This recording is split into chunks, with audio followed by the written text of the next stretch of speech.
and it's an honor to give this lecture.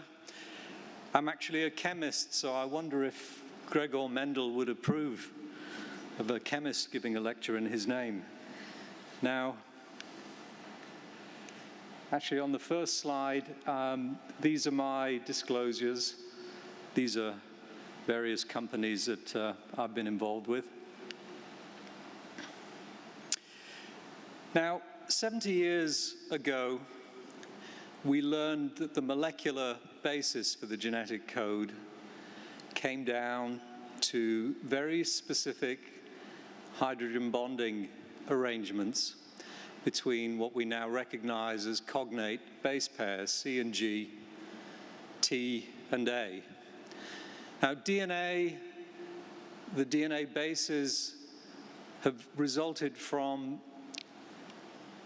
millions of years of molecular evolution. So, there's a privileged reason why these bases evolved, and they contributed to the fidelity of preservation and transference of information. And information is really the theme of my talk today. And DNA has multiple layers of information, and I'm going to talk about 3 of them.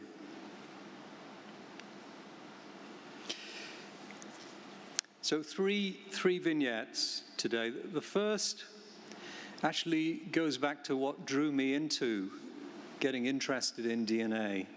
I had, many years ago, gained an interest in DNA polymerases, also very highly evolved machines that are deployed in nature to copy DNA in a highly accurate manner.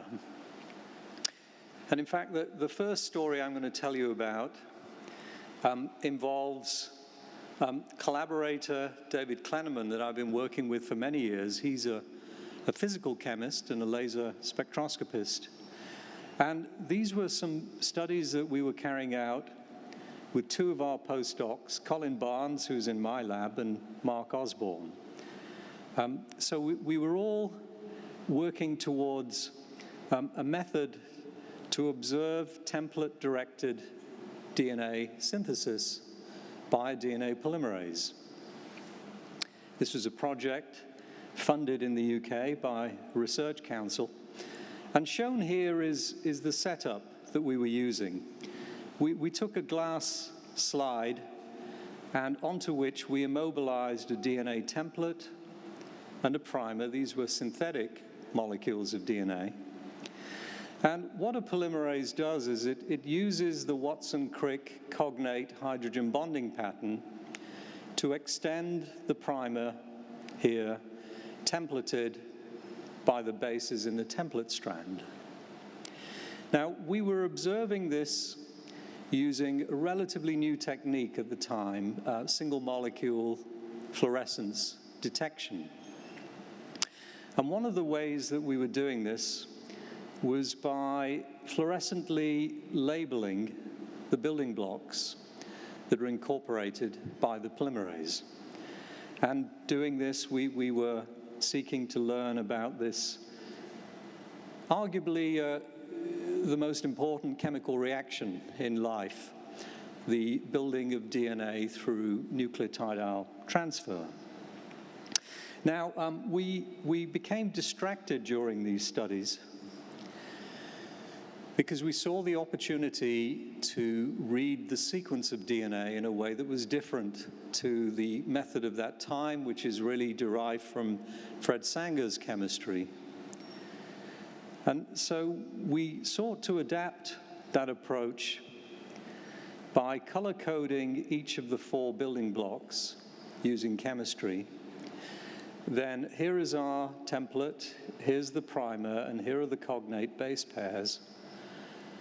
And a polymerase will incorporate with high accuracy the cognate base opposite this T. So an A will go in, as shown here, bringing with it its color code, a fluorescent red color in this case. Now, what we conceived of is if you could do this with complete control, by single molecule fluorescence imaging, we could read off this color at this site on the glass surface, and we could decode one base of information. The next step would require removal of this fluorophore and removal of whatever chemistry was blocking the next building block from going in. So a qualitative block was required. Now, following through the conceptual logic of this, if you can read the sequence of a template that's immobilized on a surface, you could parallelize the process hugely. And what we envisaged was fragmenting DNA from the source, which could be human cells, for example. We'd learned that you could array fragments of DNA on a surface so that the fragments were largely each sitting in optically resolvable surface area on the chip. And then if one could read the template sequence of each of these in parallel by imaging, one could achieve massive parallelization. Now, a quick calculation at that time led us to believe that we could convert this into a system capable of reading of the order of billions of bases of information per experiment. Now, at that time, some of you may recall the capillary sequencers using a developed version of Sanger sequencing were reading generally hundreds of thousands of bases per experiment. So this is really quite a leap. Now, one influential conversation we had at the time was at the Sanger Institute, where we had a conversation with David Bentley and Jane Rogers and Richard Durbin. This was relatively early in the Human Genome Project. In fact, I think probably of the order of a third of the human genome had been done at that time.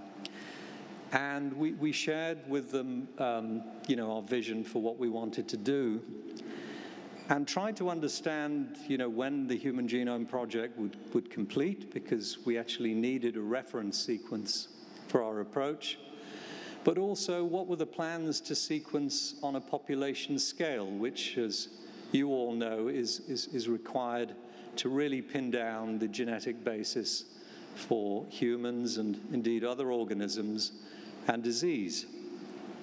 So they were very excited by our vision and very much in the early days inspired us to keep going with this.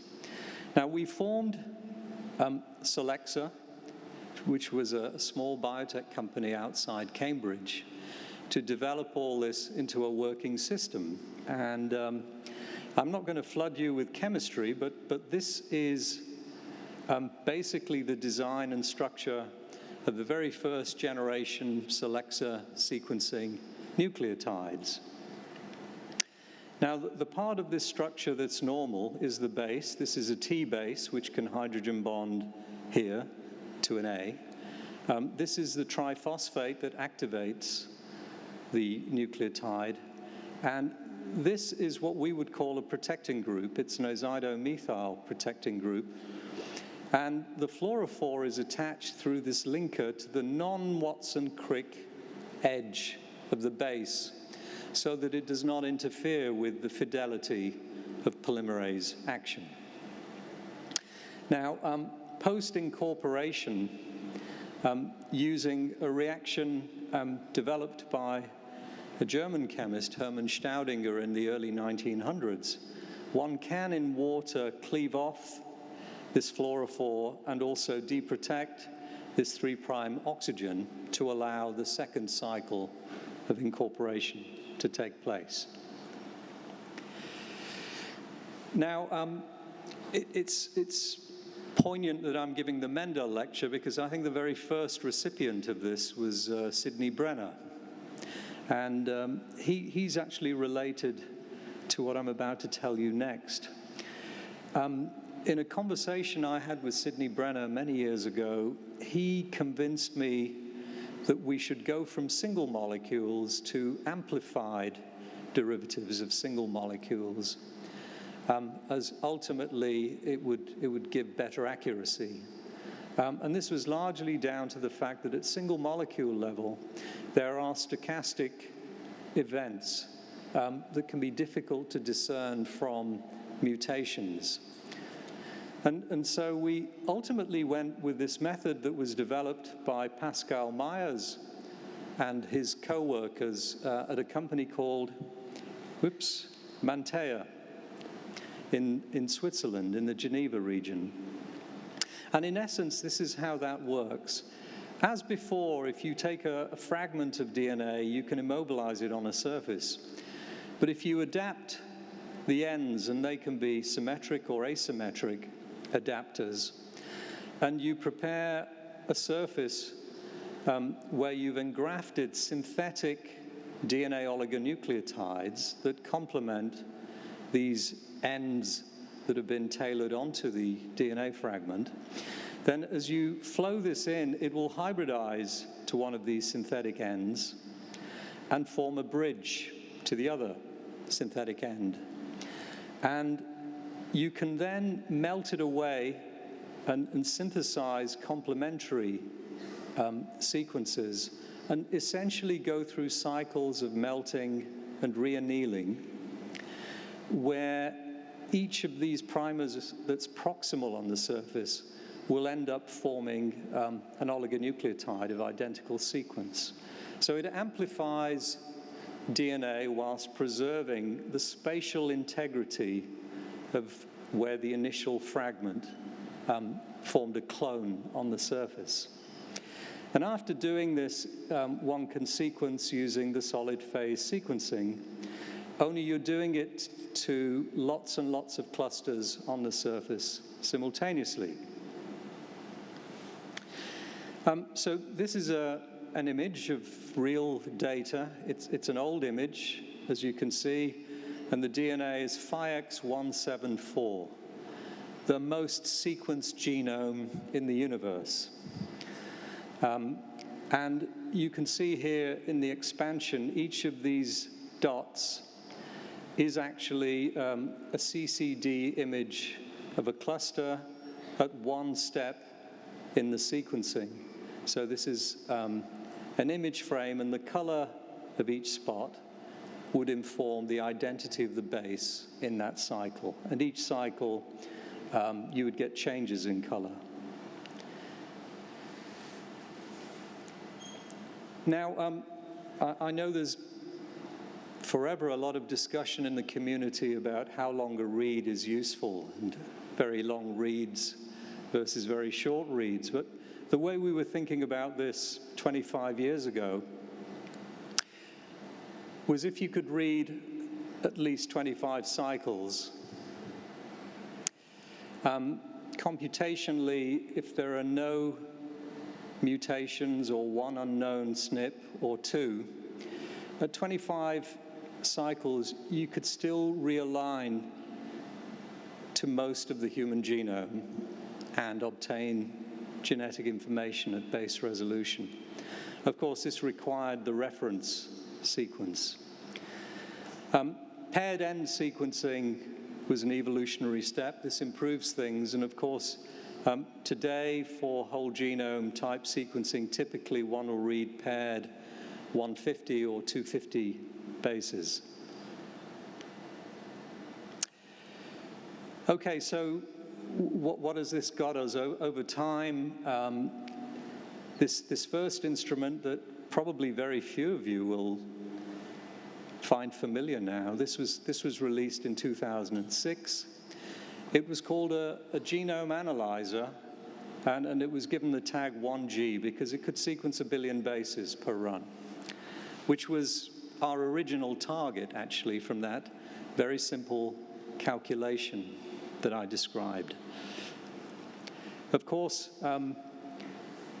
Illumina have improved the technology tremendously And now you can do multi-trillion base experiments.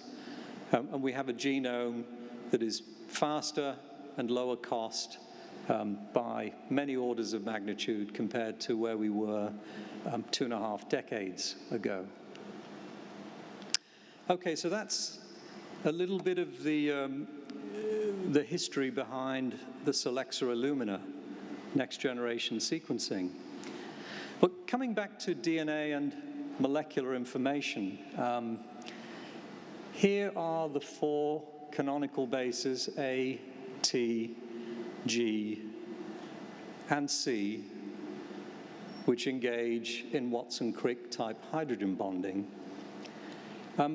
Shown here are examples of other variants of those bases that occur in DNA, in nature. These are not DNA damage events. These are all naturally produced variants of the DNA bases. Now, a common feature is the site of modification for most of them on pyrimidines is at C5. There are a few nitrogen modifications as well. So clearly there's much more going on in terms of information or cues in biology that are provided for by DNA. I've highlighted at the bottom in a red box some natural variants of C. So this one, most of you will know, this is 5-methyl cytosine.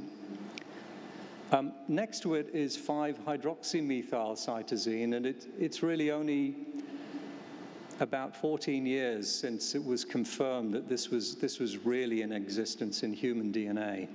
And it's formed by oxidation of 5-methyl cytosine by the TET enzymes. To the right of this is 5-formyl cytosine, and this is formed by a next step oxidation of hydroxymethyl cytosine, again by a TET enzyme. And then last is carboxy cytosine, which is formed by oxidation of 5-formyl cytosine.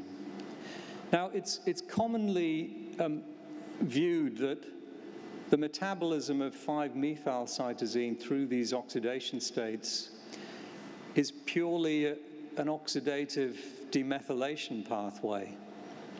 And to some extent, it is a demethylation pathway. However, it's evident that particularly this variant, 5-hydroxymethyl cytosine, it's present at pretty decent levels in certain parts of the genomes, in certain contexts. This is also quite detectable, again, in certain contexts in the genome. I view these not as intermediates because actually they don't all get fully processed. Some of them are left behind.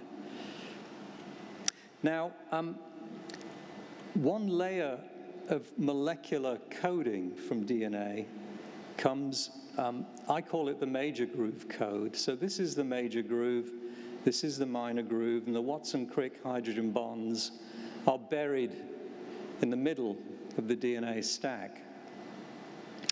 If you look from above at a base pair, here are the Watson-Crick hydrogen bonds. This side is the major groove. This is the minor groove.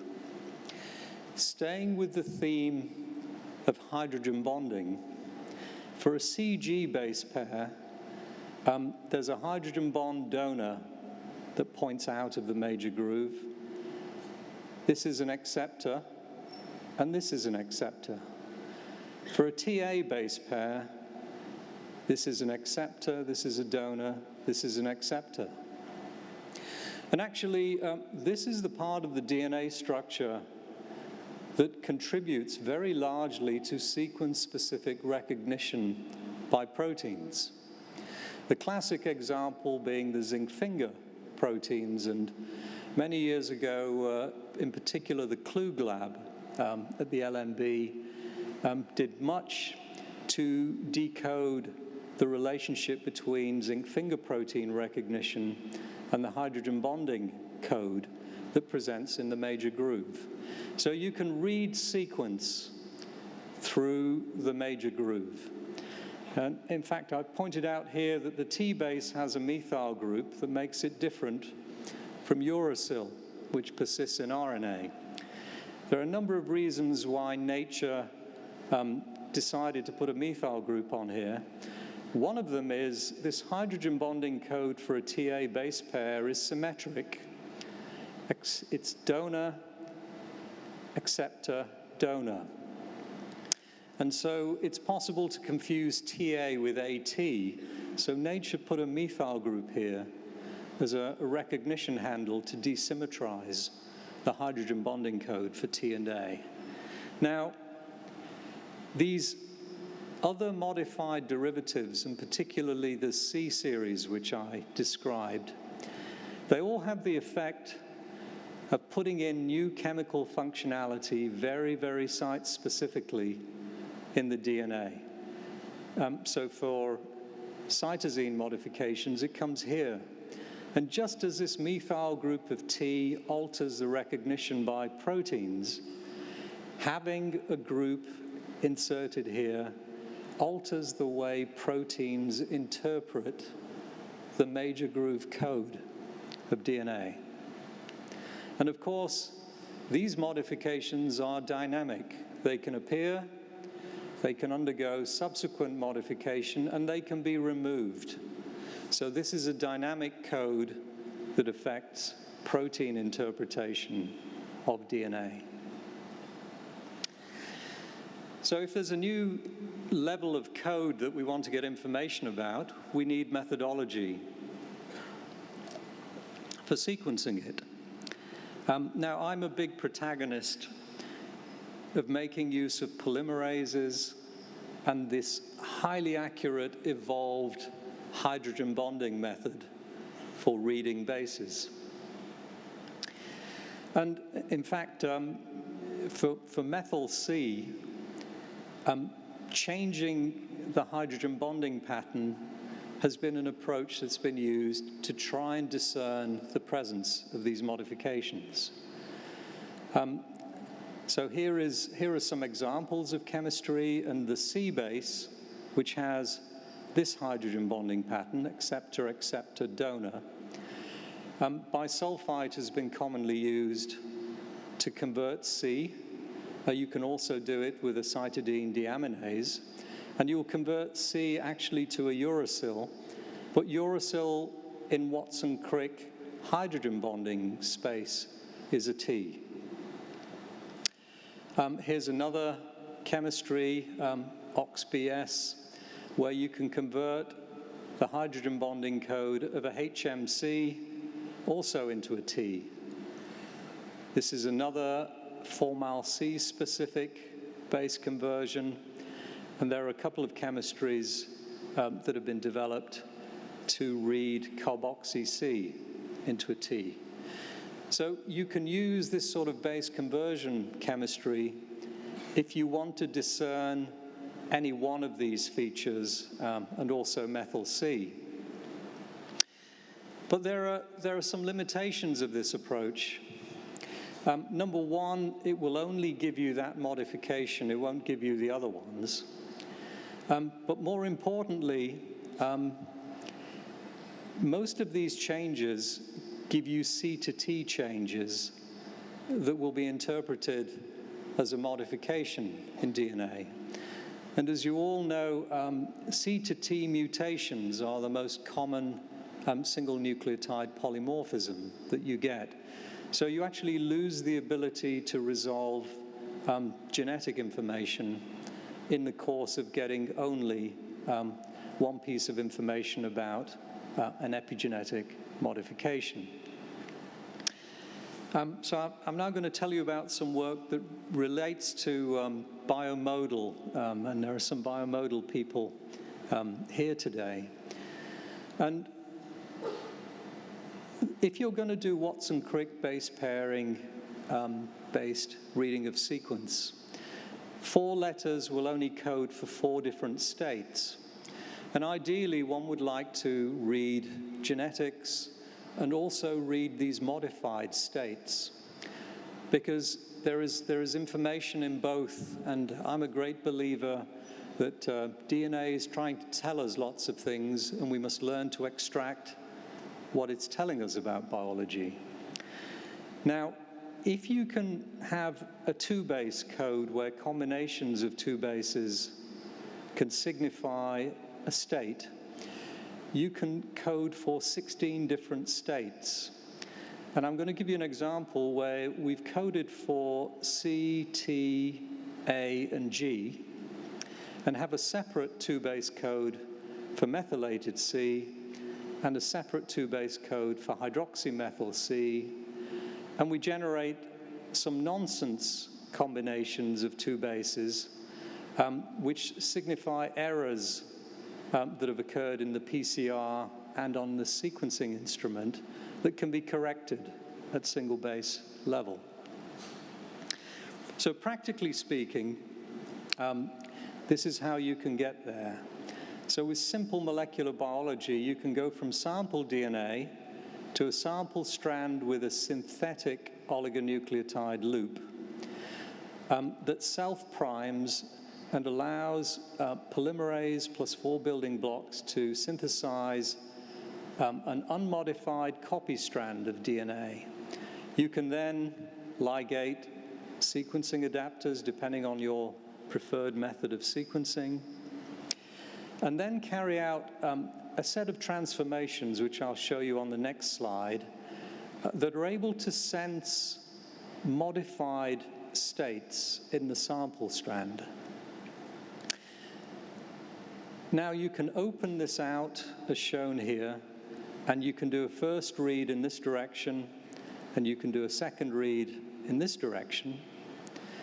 And in doing so, computationally, one can relate the first base read from this side to the first base read from this side. So that will correspond to this position and its cognate in this position.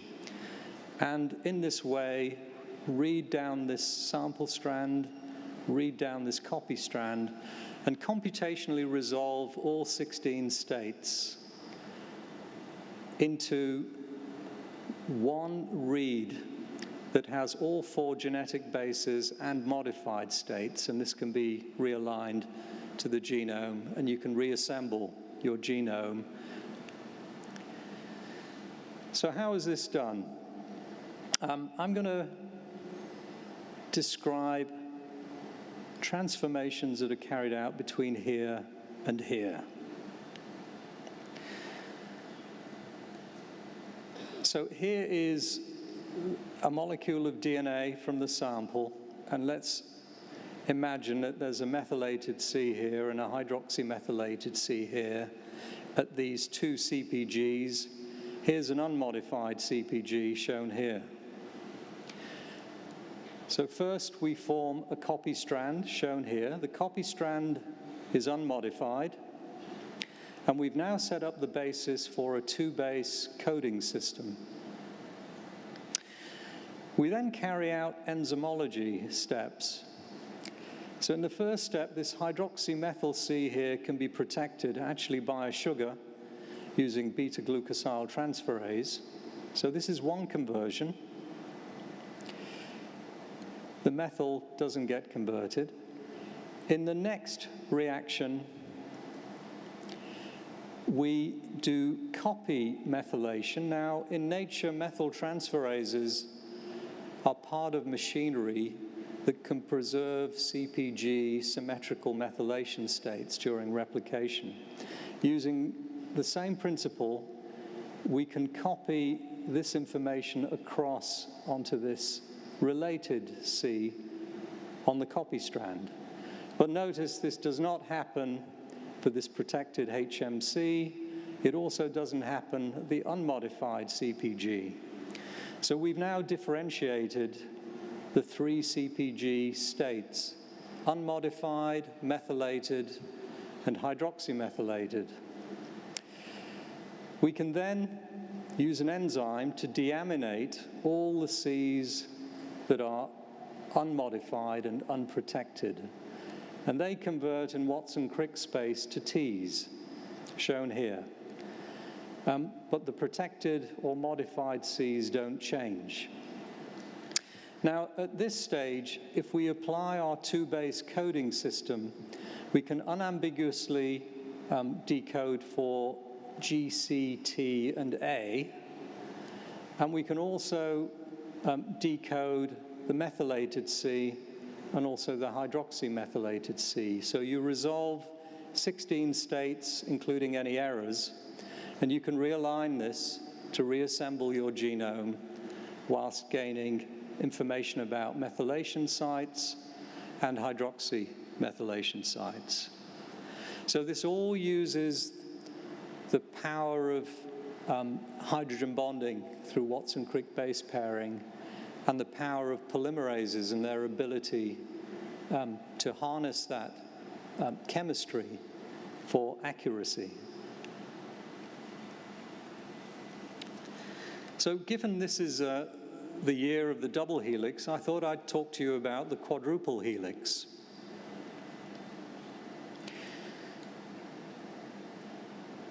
This is the G base, and this is the Watson-Crick hydrogen bonding component of the G base.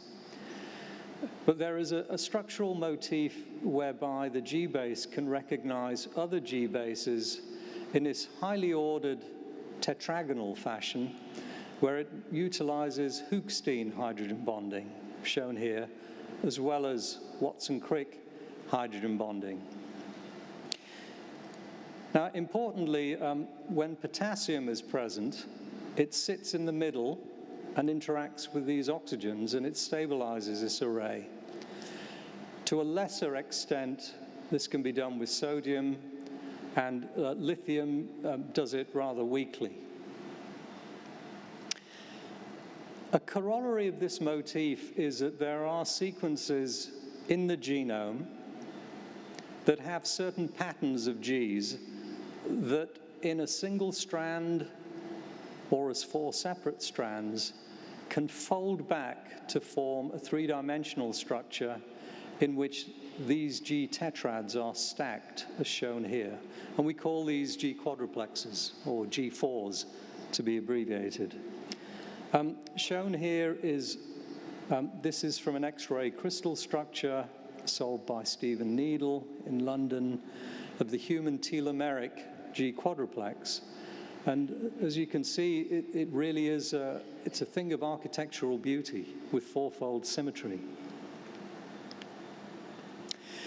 Now, these structures are relatively stable. In buffer, they typically require temperatures of 50 to 100 degrees Celsius to unfold them.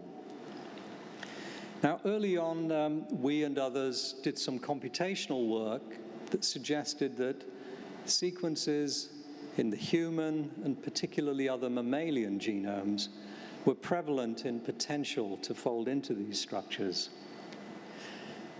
Now, in my lab, we carried out a sequencing experiment to identify where they formed. And this is an example of a conditional next-generation sequencing experiment. Here's our sample DNA, and we prime, and in sequencing, you add 1 base at a time and get a color-coded readout.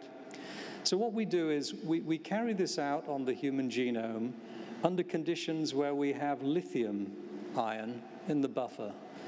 Now, as I said earlier, lithium does not stabilize these structures particularly well, and so the polymerase reads the sequence, and we record the sequence. Then we peel off the synthetic strand, and we repeat the sequencing experiment in the presence now. We replace lithium with potassium. And under potassium conditions, these structures are very, very particular to potassium, and they can form if you have the right sequence with potassium. And now the polymerase starts to sequence, and suddenly it bumps up against this structure in the template, and it starts to stutter. And in the readout, of the second sequencing reaction, you start to accumulate errors at a very precise start site. So using this approach, we mapped out about 750,000 sites in the human genome where the DNA is intrinsically programmed to potentially form these structures. Now, what I should say is the structures occur in non-random parts of the genome. Many of them are in repetitive elements, such as the telomeres. But if you start to look at the understanding we built up about gene structure, there are two places in particular where they jump out. One is in the immediate upstream elements of protein coding genes, typically in the first 200 bases. The other place is actually in enhancers. Now, when we look at whether these structures can form or not in chromatin, and we have a number of ways of doing this. One is we've developed artificial antibodies. Some of them are single chain, some of them are nanobodies. We've also developed small organic molecules that are very selective for these G-quadruplex structures. So we can use chip-type approaches, or cut and tag type approaches, or cut and run type approaches to identify where these structures form in the chromatin of cells. And more recently, we've managed to do this in situ, in live cells. And what this data confirms is we do indeed see these structures forming in the immediate upstream elements of protein coding genes. That is the most interesting and prevalent hotspot. Now, when we look at different cell lines, and we've looked at cell dynamics, for example, taking pluripotent cell lines down different lineages by controlled differentiation, what we see persistently is the following. These structures need chromatin to be relatively nucleosome-free in order to form. That's a necessary but not sufficient condition. There are cases where they don't form, even though they can form, when the DNA is relatively nucleosome-free. But where they do form, these seem to be cases where transcription is elevated. And they seem to be forming in parts where the histone marks also indicate active transcription. So our view that's emerging from this is that these structures are somehow linked to transcriptional programs. And I should say the early data we have on enhancers that have these structures also tell us that these structures can occur in poised or active enhancers. So these structures are telling us something in relation to the state of the cell. Now I'm going to give you one example of a cause and effect type experiment with G-quadruplexes. So here is the MYC gene, master regulator, overexpressed in most cancers, of course. Now MYC has a very complex arrangement of promoters, multiple transcripts. This example pertains to P1, and interestingly, it's the P1 transcript that's elevated in certain tumors. And there is a G-quadruplex forming sequence. In fact, in vitro, the X-ray structure of this has been solved, the NMR structure has been solved. And we independently have information that a lot of proteins can recognize this structure in vitro. So we use genome editing to do two things. One, we mutate out Gs in this structure to ensure that it can no longer fold into a quadruplex. And two, we cut out this G-quadruplex from the MYC gene, and we replace it with a different sequence that can also form a G-quadruplex, and we call this a swap. I'm just going to give you an example of data from such experiments. So this is the wild type, and here is the G quadruplex, right in front of the MYC gene. When we mutate out the Gs, that signal goes down. And when we swap in a different sequence that can form a similar structure, the signal goes back up again. This is just the PCR data, wild type, mutant, swap. Now, when we go from the wild type to the mutant that can't form the G quadruplex, global transcription of MYC goes down. And when we bring in a different sequence that can form this structure, it goes back up again. P1 transcription, when we go from the wild type to the mutant, is actually, it's eradicated.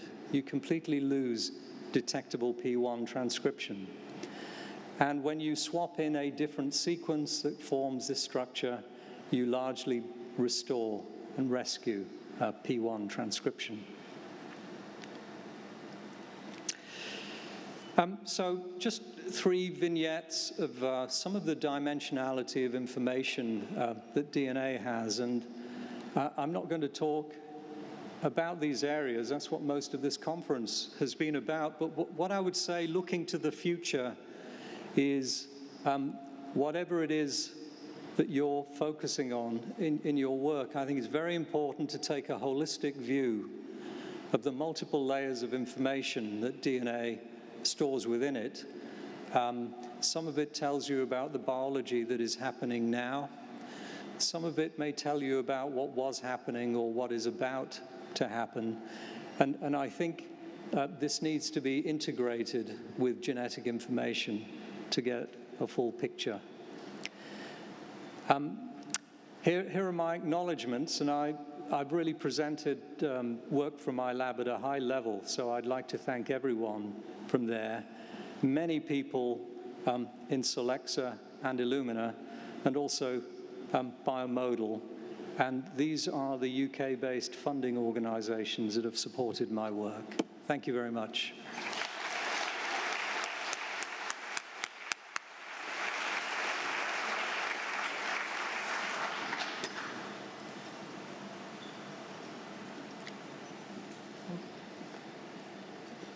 Thank you very much. It was wonderful. Thank you so much. Thank you.